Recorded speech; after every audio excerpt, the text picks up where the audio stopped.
Alas 5:30 ng umaga lokal na oras. Tatlong Ukrainian Sea Baby drone ang palihim na naglalayag sa loob ng 90 minuto.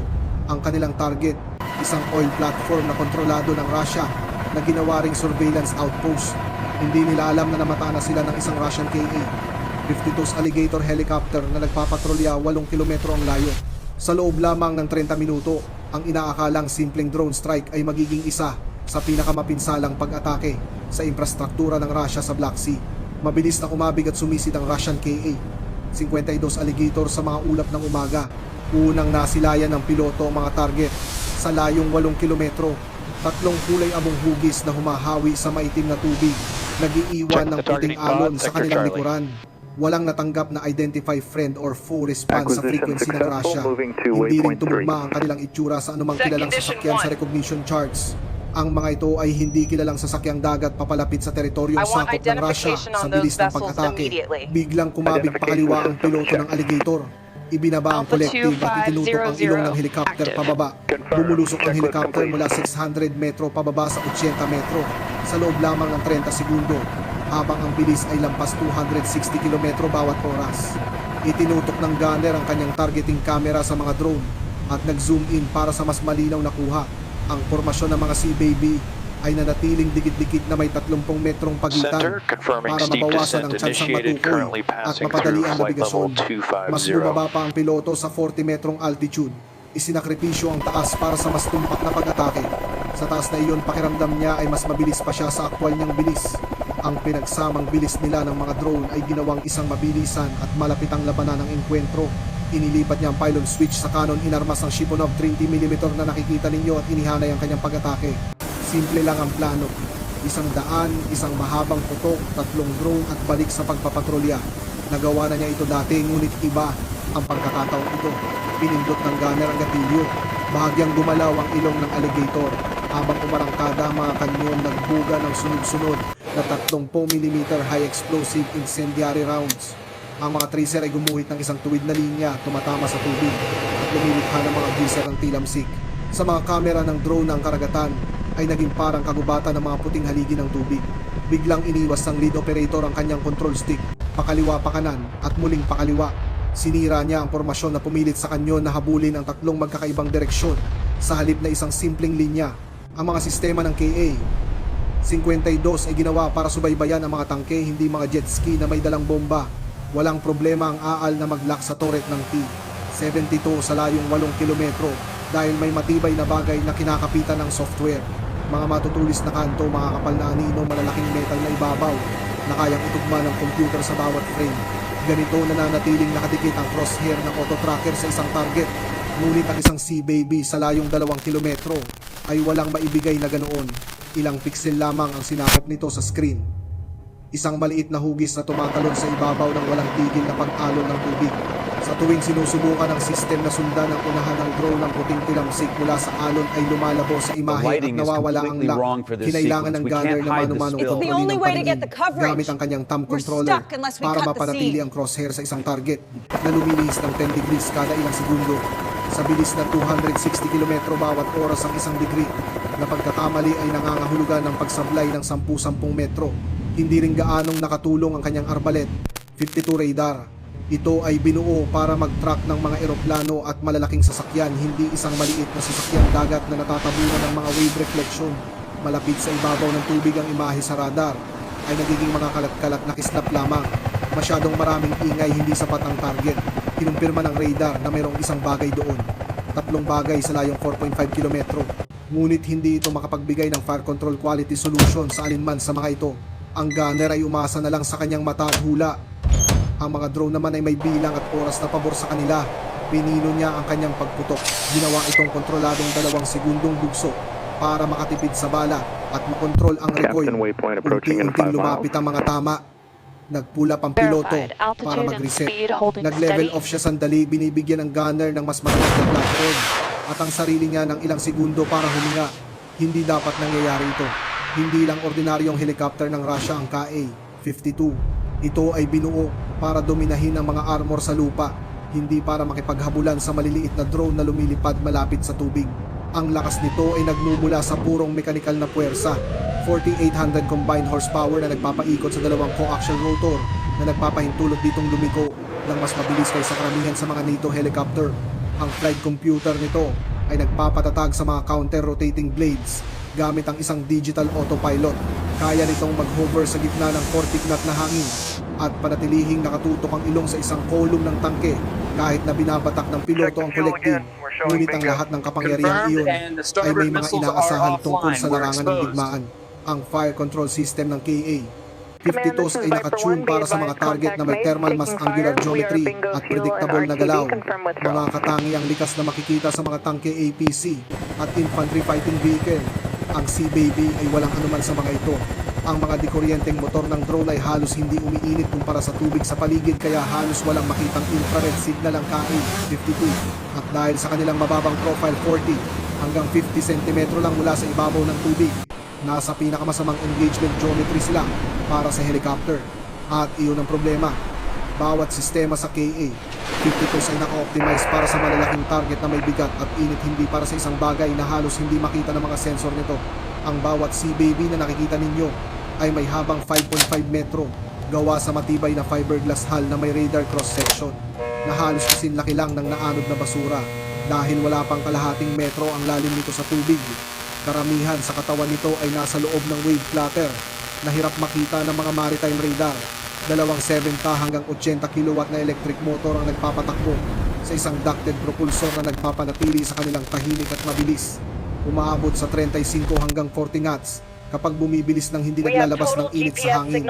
Ang kanilang compact navigation mast ay may dual band line of sight antenna, isang front EO, IR camera at isang GLONASS GPS receiver na konektado sa isang ring laser inertial navigation unit. Kaya nitong subaybayan ang pag-ikot hanggang 0.001 degrees.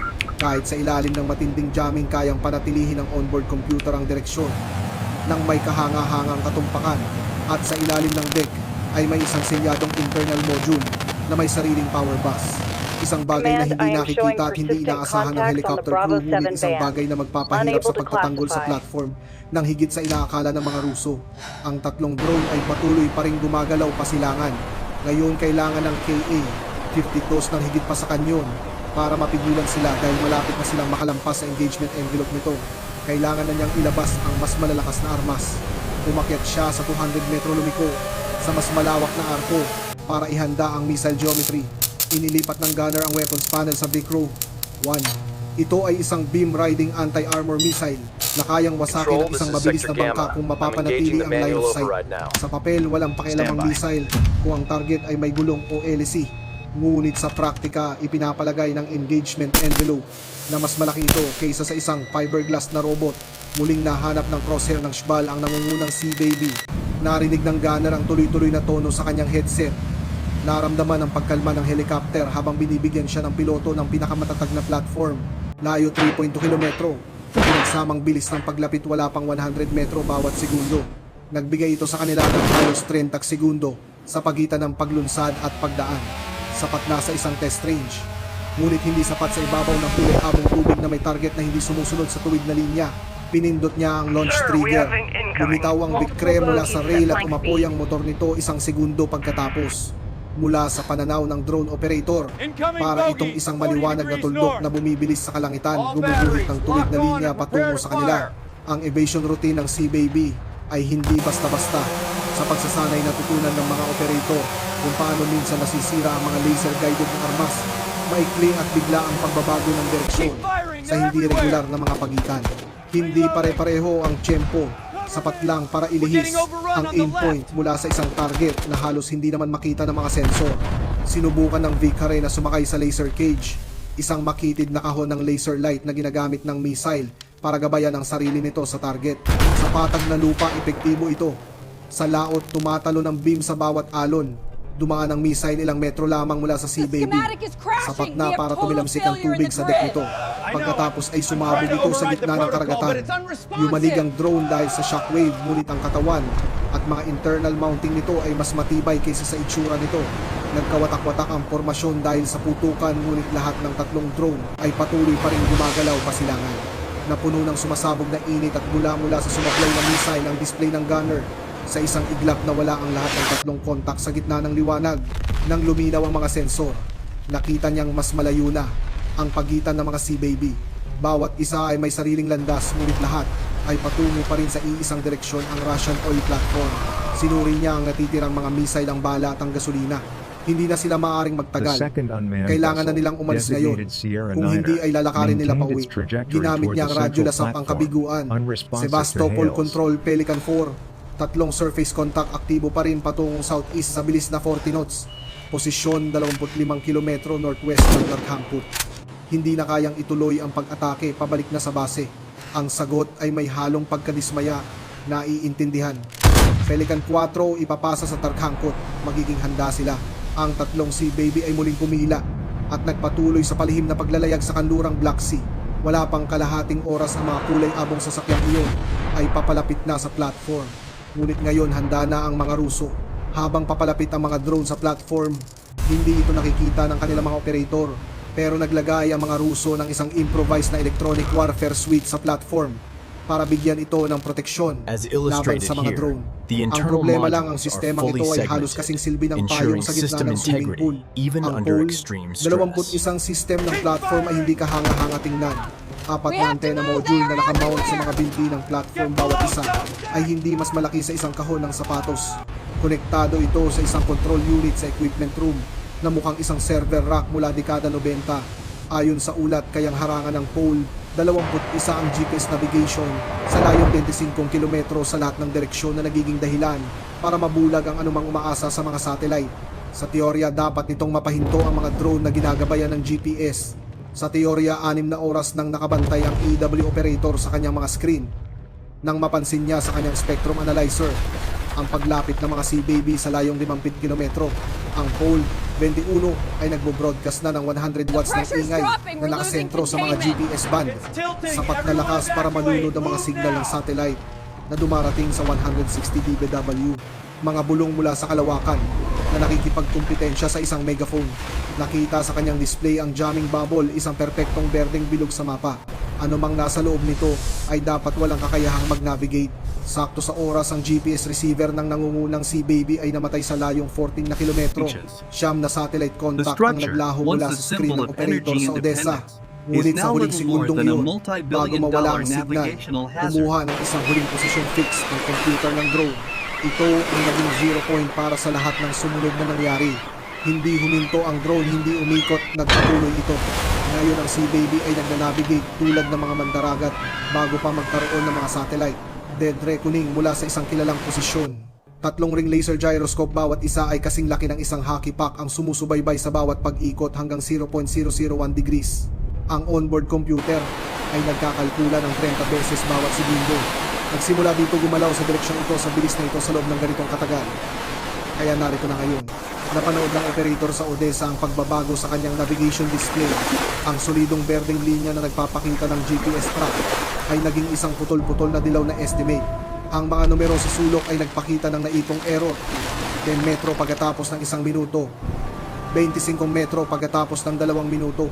Sa oras na makarating sila sa platform ang dead reckoning. Isang lumang paraan ng nabigasyon na tumataya sa lokasyon gamit ang direksyon, bilis at oras. Sa halip na satellite ay maaaring magkaroon ng mali na nasa 115 metro.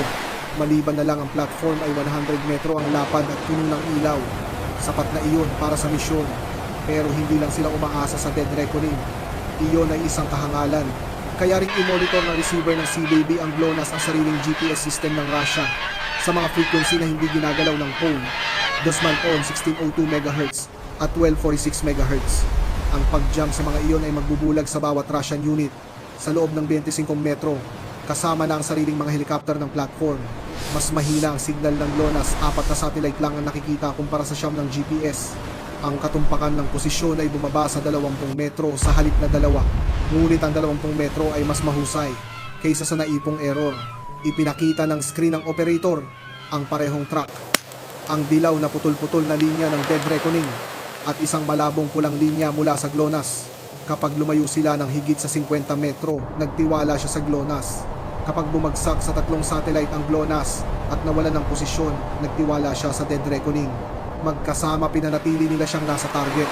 Sumandal ng Russian EW operator ang kumpiyansa ay napalitan ng pagkalito.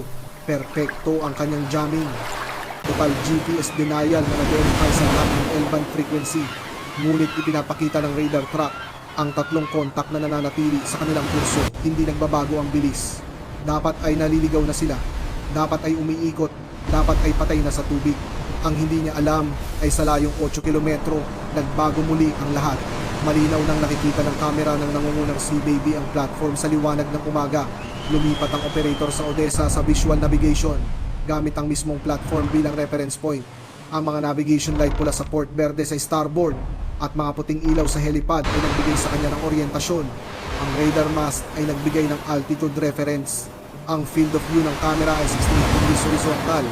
Ang platform ay sumakop ng 12 degrees nito sa layong 8 kilometro at papalaki ito bawat segundo, tulad ng pagtantiya ng layo sa isang kotse, batay sa kung gaano kalaki ang sinasakop nito sa iyong windshield. Samantala ang pole, 20 usok ay unti-unti nang nasisira. Kinakain na ng maalat na hangin ng amplifier. Mula pa noong araw na ito ay in-install. Ang mga cooling fan ay barado ng namuong asin na mas mabilis mabuo kaysa sa kayang linisin. Ang temperatura ng sistema ay umakyat na lampas 70 degrees Celsius. Lampas 75 ngayon ay lampas na sa 75. Sa osyong to, dapat ay umandar na ang thermal protection, ngunit dinisable ito ng operator. Utos mula sa itaas panatilihin ang jamming anuman ang mangyari. Sa 82 degrees naging delikado ang sitwasyon. Ang number 3 amplifier ay hindi basta-basta nasira. Umutok ito nagpadala ng 300 volts sa mga circuit na idinisenyo para sa 50. Umarangkada ang surge protection. Nailigtas ang ibang mga unit, ngunit isang kapat ng jamming power ang biglang nawala. Ang coverage pattern ay nabaluktot mula sa isang bilog patungo sa isang 3-leaf clover. Sa pagkakataon o dahil sa intelligence ng Ukrainian, ang mga Seababy ay papalapit sa pagitan ng mga dahon kung saan ang jamming power ay bumagsak ng 15 dB. Ang pagkakaiba sa pagitan ng isang sigaw at isang bulong, ito ang sandali kung saan ipinakita ng mga sumusunod na Seababy ang kanilang sorpresa. Bumukas ang mga pneumatic tube. 8 FPV racing drone ang lumipad sa himpapawid, umiikot na ang mga LC. Hindi nila kailangan ng GPS GLONASS o anumang satellite. Nag-navigate sila gamit lamang ang video feed. Nakikita ng mga operator kung ano ang nakikita ng drone, pinalilipad ito na parang video game patungo sa malaking platform na pumupuno sa kanilang mga kamera. Para sa pole, 21 para na rin itong nagja-jump ng mga smoke signal. Napanood ng Russian operator ang 8 bagong kontak na lumitaw sa kanyang screen paakyat mula sa ibabaw ng dagat. Alam na alam niya kung ano ang mga iyon. Alam niyang hindi sila mapipigilan ng pole 20. Ang mga PKM gunners sa deck ay kailangan ng pagtrabahuhan ang kanilang sahod. Ang Special Forces Sergeant na nagmamando sa North Tower PKM ay may sapat na karanasan sa mga ito. Nakakita na siya ng mga drone attack dati, ngunit iyon ay mga commercial quadcopter na naghuhulog ng mga granada. Iba ang galaw ng mga ito, may layunin. Para bang alam na alam nila kung nasaan ang mga kahinaan. Itinutok niya ang PKM at nagpaputok sa layong 500 metro. Ang tsansang tamaan ng isang racing drone ay halos kasing imposible ng tsansang totoo ang isang email mula sa isang Nigerian prince. Pero hindi iyon naging hadlang para subukan niya. Naubos ng baril ang kanyang 200 round belt sa loob ng 20 segundo. Namula ang barrel na parang baga. Pagkatapos ng 600 na tuloy-tuloy na putok, nagsisimulang matunaw ang rifling. Ang accuracy ay nawawala na. Bago pa man sila umabot doon, ang mga drone ay naghiwa-hiwalay na. 3 sa 200 metro, 2 ang mababa sa ilalim ng deck level ng platform. 3 pa ang ginagamit na pin sa mga gunner sa deck level. Bawat gunner ay pumili ng sarili ng target, lumilikha ng isang palabas na mga tracer na maganda sanang tingnan kung hindi lang ito walang silbi. Dumaan ang mga FPV nang hindi natitinag. Ang unang racing quad ay natagpuan ng FK, DOS radar array. Ang 300 gramo nitong RDX ay ginawang abstract art ang dish. 3 milyong rubles ng precision electronics ang nayupi na parang lata ng soda. Ang pangalawang drone ay bumangga sa satellite uplink dish. Pinuputol ang pangunahing komunikasyon ng platform sa Sevastopol. Ang pangatlo ay natagpuan ng isang PKM position. Maliit ang pagsabog, ngunit sapat para wasakin ito. 2 pa ang tumama sa mga bintana ng crew quarters. Nang sunod-sunod nagsimula ng mga sunog na hindi na makontrol. Maliit na pagsabog lamang ang mga ito, ngunit dahil sabay-sabay naging abala ang bawat defender sa kanilang sariling mga problema. Sa gitna ng lahat ng kaguluhang ito, ang nangungunang Seababy ay nagpatuloy. Bumangga ito sa isa sa mga support stanchion sa bilis na 35 knots. Napakalakas ng pagsabog. 2 kilo ng RDX ang sumabog sa bakal. Lumanig ang buong platform, ngunit nang mawala ang usok, nakatayo pa rin ang binte. Kailangan pa nila ng pangalawang Sea Baby para tapusin ito. Pagkatapos habang papalapit ang pangalawang Sea Baby sa 200 metro, isang RPG team ang nakaposisyon. Isinokbit ng shooter ang isang RPG-7. Natagpuan ng optical sight ang gitna ng target. Isang kulay abong parihabak na tumatalon sa mga alon. Hinga, pigil, putok, push. Bumilis ang rocket sa 300 metro bawat segundo. Ang PG-7VA warhead ay kayang tumagos sa 500mm na armor. Dapat itong gawing confetti ang isang fiberglass drone. Sumabog ang shape charge sa tubig ilang metro mula sa starboard side ng Sea Baby. Nang luminaw ang paligid, inaasahan ng lahat na makakita ng mga debris. Ngunit nandoon pa rin ang drone gumagalaw, tumatagilid na. Lubog na ang deck, gumagapang sa bilis na 2 knots ngunit gumagalaw. Ito ang hindi alam ng mga Ruso. Natuto ang mga Ukrainian engineer sa bawat nakaraang pagkabigo. Bawat drone na muntik ng magtagumpay ay nagturo sa kanila ng isang bagay. Ang warhead 2,000 kilo ng military grade RDX sapat para gawing alaala ang isang buong city block ay nakalagay sa isang steel tube sa ilalim ng waterline. Napapalibutan ito ng maraming milimetro ng AR, 500 armor plate. Ang hull sa itaas ay sacrificial, 5 watertight compartment na may mga crumple zone sa pagitan. Ginawa ng RPG ang eksaktong dapat nitong gawin. Tumagos sa panlabas na hull, pinasok ng tubig ang isang compartment at sinira ang pangunahing motor. Mukhang tapos na ang drone. Ngunit ang backup motor, isang washing machine sized unit sa likuran na may sariling baterya, ay patuloy na umikot 2 knots. Kahit kasing bagal ng paglalakad, hindi na mahalaga. Ang finish line ay 50 metro na lang ang layo. Ibinato ng mga Ruso ang lahat ng mayroon sila. Tumama ang mga bala ng PKM sa tubig sa paligid nito. Sumali ang mga AK-74 rifle.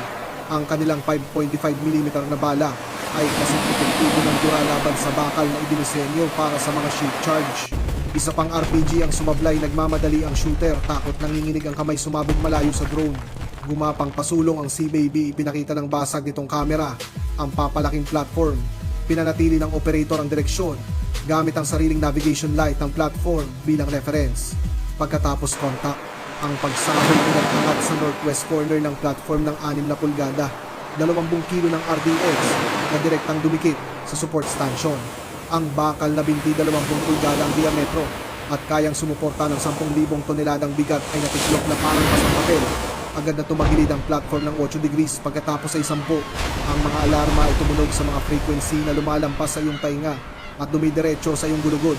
Idinisenyo ng mga Soviet engineer noong 1987 ang mga platform na ito para makaligtas sa single point failure, isang bomba, isang aksidente, isang masamang araw. Ang kanilang mga computer na mas mahina pa sa isang modernong calculator ay hindi kailanman nagmodelo ng mga sabay-sabay na pag-atake sa maraming load-bearing members. Ang mga K-brace sa pagitan ng mga binti na idinisenyo para magbahagi ng bigat ay nagbahagi ngayon ng pagkawasak. Inilipat nito ang mga puwersa na hindi kailanman idinisenyo para sa estruktura. Ginawang systematic failure ang localized damage. 10 degrees na pagtagilid, 10-20. Ang center of gravity na karaniwang nasa gitna ng 4 na binti tulad ng isang mesa ay lumampas na sa tipping point. Ang ballast system na kayang humawak ng 5 degree na pagtagilid sa pamamagitan ng pagbomba ng tubig sa pagitan ng mga tangke ay umalarma habang sinusubukang labanan ng physics. Nanalo ang physics. At sa isang lugar sa Moscow, pagmamasdan ng mga general ang mga satellite photo ng kanilang hindi mapapalubog na platform na ngayon ay isa ng panganib sa nabigasyon. Magtataka sila kung paano sila natalo sa Black Sea ng isang bansang walang sariling navy.